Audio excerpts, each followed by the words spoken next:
Io stands out as one of the most intriguing celestial bodies in our solar system. As the closest of Jupiter's four major moons, Io boasts extraordinary characteristics that distinguish it from any other object we've observed, including active volcanoes, glowing auroras, and a sulfur-rich atmosphere. I'm Alex McCone, and this is Astrum. Join me as we dive into the fiery, fascinating world of Io and explore its wonders. To understand Io, let's first place it within its cosmic neighborhood. Jupiter, the largest planet in our solar system, is orbited by 79 known moons.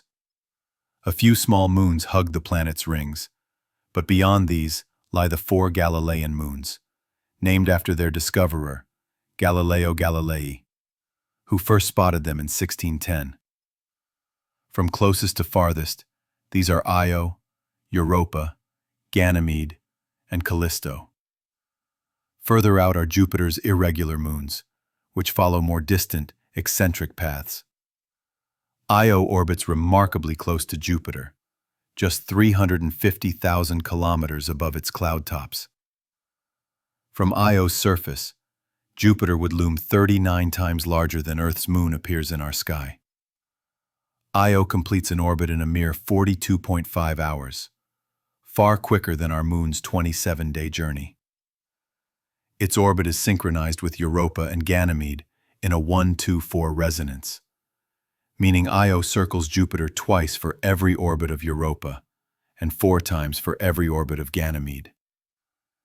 This resonance amplifies the gravitational interactions between the moons, giving Io's orbit a slight eccentricity. This gravitational tug-of-war, combined with Jupiter's immense pull, generates tidal heating within Io, likely fueling its intense geological activity. At certain points in its orbit, Io's surface can bulge up to 100 meters, a dramatic contrast to Earth's tides, which shift ocean levels by about 2 meters. Io experiences tidal forces 300% stronger than those on Earth, driven by its proximity to Jupiter and the influence of the other Galilean moons, ensuring constant geological upheaval. Io is tidally locked, meaning one side always faces Jupiter, just as one side of our moon always atmosphere. However, Jupiter's intense radiation, 10,000 times stronger than Earth's, disrupted Pioneer 10's imaging attempts. The Voyager missions in 1979 revealed Io's true nature. Voyager 1, passing just 20,000 kilometers away, captured vivid images of a colorful landscape with no impact craters, towering mountains, vast volcanic pits, and lava flows. Most strikingly, it detected plumes rising from the surface, confirming Io's active volcanism, the first such observation beyond Earth, excluding cryovolcanoes. Voyager 1 also revealed a surface coated in sulfur frosts, responsible for Io's vibrant yellows, reds, and whites. Voyager 2, observing from 1,000,000 kilometers away, confirmed the persistence of these volcanic plumes over months. The Ulejit Galileo spacecraft, arriving in 1995, provided even sharper images despite mechanical issues. It confirmed that Io's volcanoes erupt sulfur and magnesium-rich silicate magma, similar to Earth's, but with unique properties. The surface features yellow sulfur plains, white sulfur dioxide frosts, and redder polar regions damaged by radiation.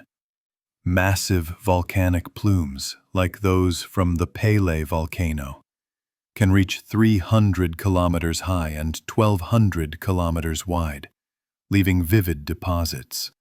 Unlike Earth's volcanoes, Io's lava often forms lakes within high-walled depressions, such as the 200-kilometer-wide Loki, which generates 25% of Io's heat output. Occasionally, the crust on these lakes collapses, causing intense heat bursts, as seen at Tavashtar, where radiant energy overwhelmed cameras during an eruption captured by New Horizons in 2007. Io's interaction with Jupiter's magnetic field is equally remarkable.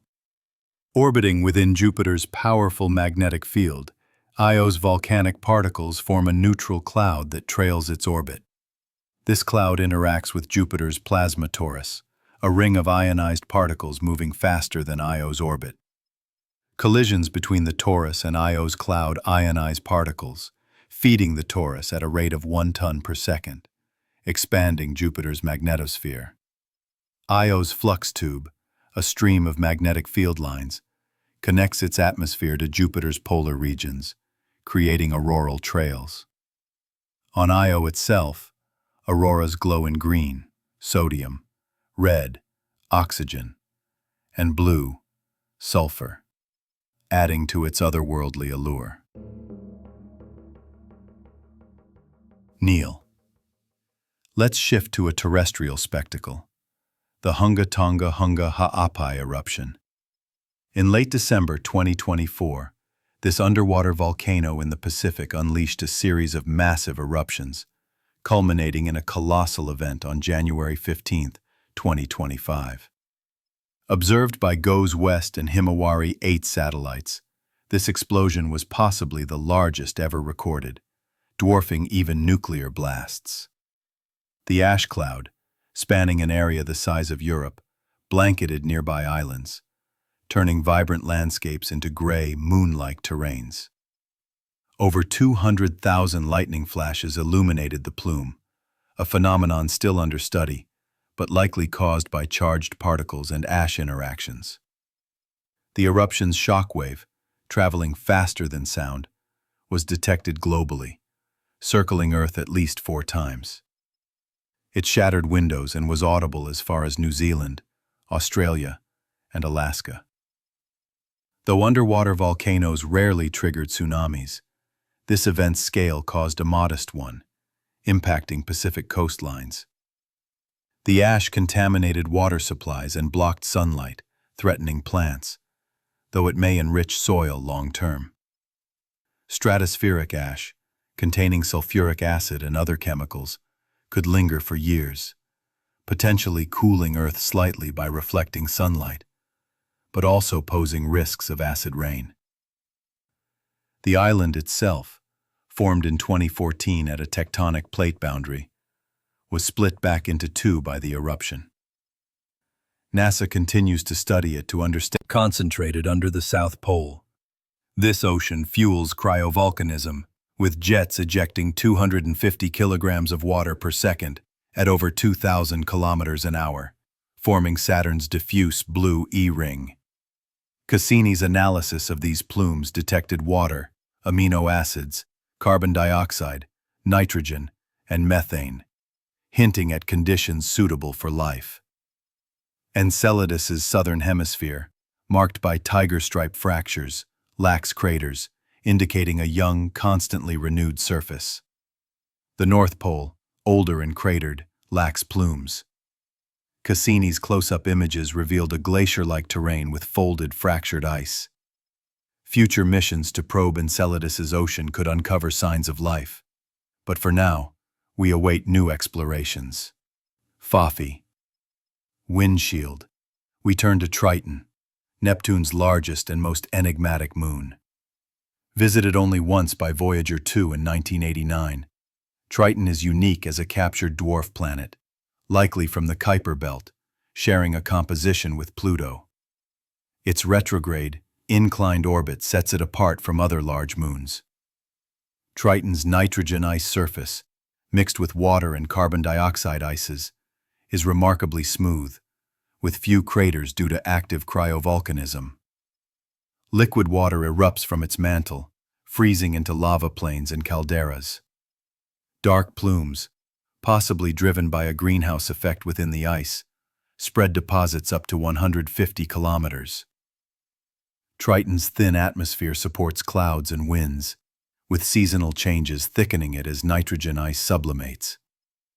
Organic compounds like tholins, formed by UV light, hint at the potential for subsurface oceans to harbor life-supporting conditions.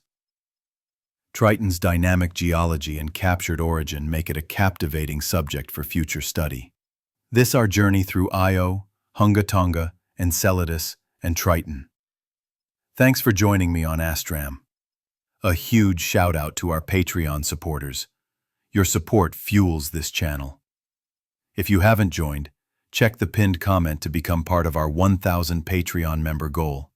Enjoy ad-free videos and get your name in the credits. For more cosmic adventures, click the playlist link. See you next time.